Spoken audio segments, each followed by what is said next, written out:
Assalamualaikum warahmatullahi wabarakatuh. Jumpa kembali dengan Nandang Suherman 61 YouTube. Dan seperti biasa, saya ingin berbincang sharing terkait dengan kebijakan publik, yaitu anggaran daerah, dan masih seputar Kota Tasik.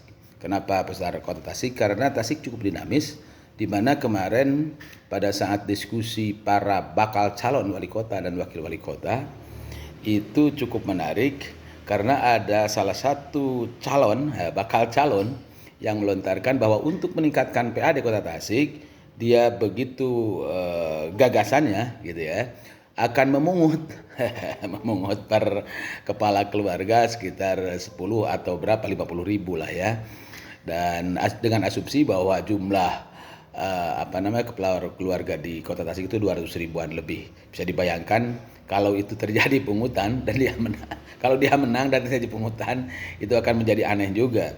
Nah, ini menunjukkan sebetulnya begitu kurang pahamnya terkait dengan tata kelola pemerintah daerah. Dan sepertinya Pilwal Kota Tasik ini lebih berharu biru gitu, fokusnya kepada para calon kandidat sih. Sementara terkait dengan apa yang dijanjikan, visi misinya dan macam-macamnya, jarang diperhitungkan dengan kemampuan keuangan daerahnya. Nah, barangkali saya akan sharing di situ. Dan ternyata Kota Tasik itu kan pendapatan daerahnya itu masih di bawah 2 triliun ya.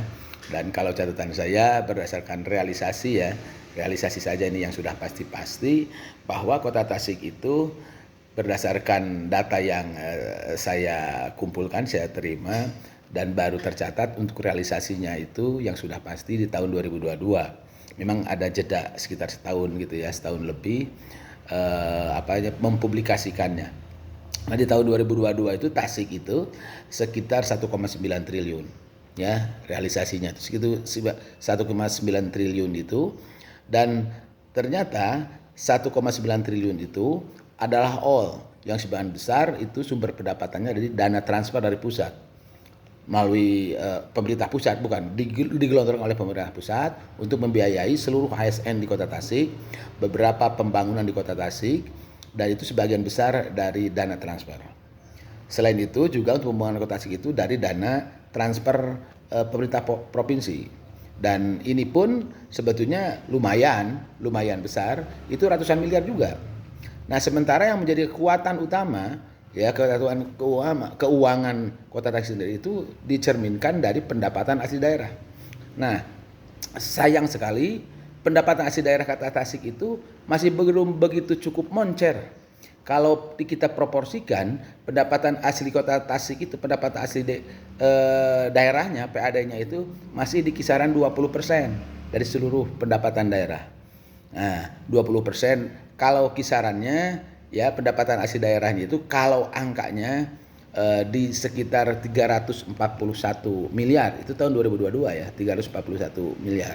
Kalau sekarang misalkan asumsi ada incremental naik 2% ya, atau 5%, ya paling sekitar 350 atau 360.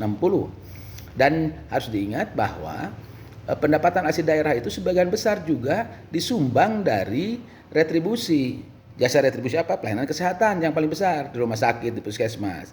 Nah, itu yang dikelola dengan blood, di mana dia hanya dicatatkan saja, ya, tidak bisa digunakan untuk membiayai pembangunan yang pendapatan blood itu. Nah, pendapatan blood itu kisarannya sekitar 150 miliar. Itu di tahun 2022, 150 miliar. Sehingga pendapatan asli daerah yang murni yang bisa dibelanjakan oleh Pemkot Tasik itu kisarannya 340 kurangi 150. Nah, sekitar segitulah, sekitar 180 miliar. 180 miliar yang bisa digunakan, 180 sampai 200 miliar sekitar segitu ya. Sehingga memang sangat-sangat berat untuk membiayai visi misi, janji-janji. Kalau janji-janji nanti para wakil wali kota atau wali kota itu yang dia lebih mengcreate program-program daerahnya, gitu kan. Nah, itu. Nah, kalau kita hitung-hitungan secara kasar mata ya sekitar 200 miliaran. Dan harus diingat juga, dan ternyata yang 200 miliaran itu sebagian besar juga digunakan, yang paling besar itu disedot untuk tunjangan penghasilan, tambahan penghasilan, tunjangan penghasilan ASN. yang notabene di luar tunjangan yang sudah disediakan oleh pemerintah pusat melalui APBN. Nah, daerah juga mengalokasikan dan itu kebijakannya wali kota tuh. Ya, tentu saja nanti dengan DPRD. Tetapi itu ada biaya perwalnya itu. Nah, berapa itu? Nah, di tahun 2022 itu TPP-nya itu sudah di angka hampir di 155 miliar juga. Jadi cukup besar. Sehingga kalau kita kurangi gitu ya.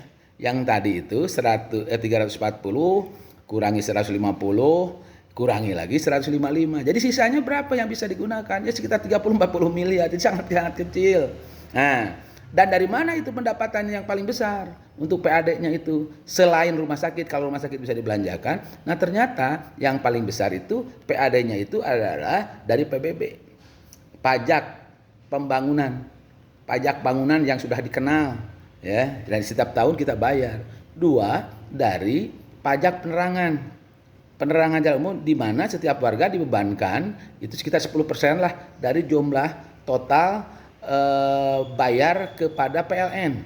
Kalau misalkan konsumsi listrik sebulan kita 100.000, maka tambahin lah 10%, sekitar segitulah, sekitar 110.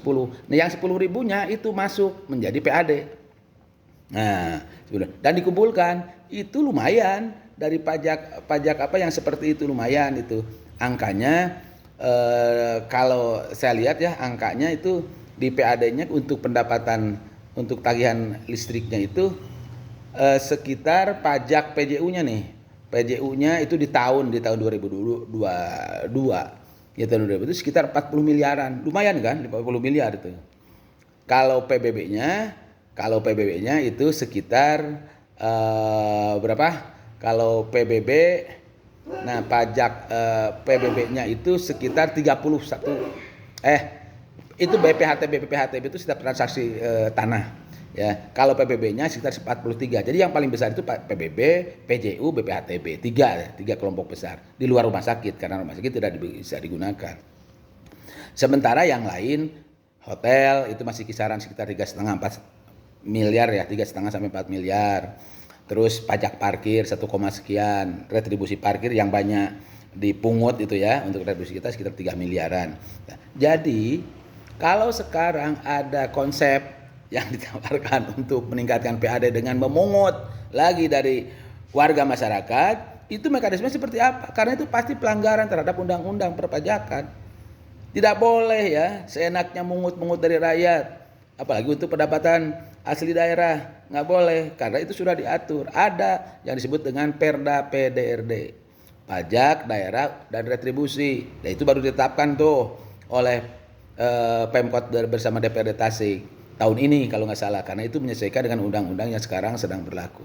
Oleh karena itu kita harus dorong tuh para calon wakil kota itu mengkreativitas, menawarkan gagasan-gagasan bagaimana meningkatkan PAD, tetapi jangan dipungut lagi ke warga ya.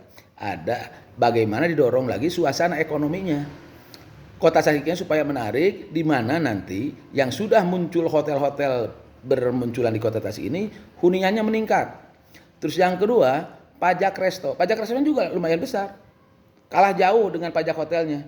Pajak restorannya itu ya lumayan lah di Tasik, pajak restorannya itu sudah di angka sekitar 22 miliar tuh pajak restoran, yang terdiri dari kafetaria, dari restoran, rumah makan, ya, pajak warung yang gitu-gitu. Itu 22. Kalau pajak hotelnya masih perlu ditingkatkan, didorong agar banyak orang yang berkunjung ke kota Tasik supaya menarik dan nginep berlama-lama lah di kota Tasik. Berapa itu pajak hotel di tahun 2022? Sekitar 4 miliar. Oleh karena itu, kalau mau dorong ya itu tadi. Kalau pajak hotel yang kena kan orang-orang berduit tuh. Dan bukan orang Tasik kan, yang menghuni hotel, masa orang Tasik tinggal di hotel. Nah, yang kayak gitu. Atau ada upaya-upaya yang kebijakan yang sangat ramah kepada para pihak untuk berlama-lama dan untuk berinvestasi di kota Tasik. Itu pastikan bahwa setiap yang berinvestasi di kota Tasik, dia bisa kembali itu dana investasi yang sudah ditanamkannya dan punya keuntungan yang wajar gitu. Maka suasana itulah yang harus dijaga oleh Pemkot Tasik. Jangan sampai banyak pungutan-pungutan liar. Nah, pungutan-pungutan liar yang bebani terhadap operasional para pengusaha di Tasik. Ini yang harus strategi ini yang harus terus dikembangkan. Terus juga kafe resto itu disisir, didalami agar jangan sampai banyak yang lolos, yang hanya memberikan pajak itu dengan sistem